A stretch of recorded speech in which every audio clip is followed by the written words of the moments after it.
You're going on timeout for 70 years, dude, in Babylonian captivity.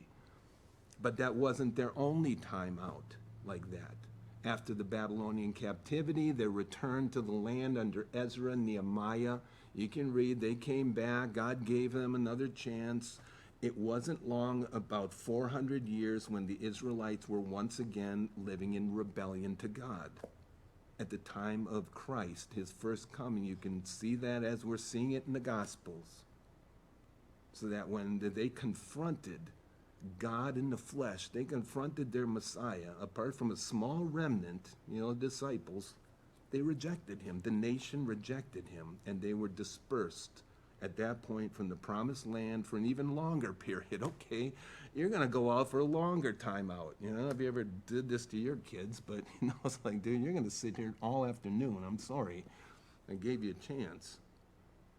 Well, God has been, and while they're on timeout, God has been bringing in a great harvest of souls through the crucified Messiah over the church age. Praise the Lord. Only to fulfill promises like the ones given in chapters like this. I'm going to bring you back one day to the land to establish his kingdom here on earth. And Israel's longing, once again, will return to having that relationship. I mean, imagine, it's hard for us unless you are an Israelite. But imagine if you were in a place right now where the whole world hates your guts. I don't know if you see these billboards around town. You shouldn't have to, have bodyguards at a college. You see these. Yeah, there's one up on Monona Drive, and some Jewish foundation, because the Jews can't even go to a college in the United States without being threatened for their lives.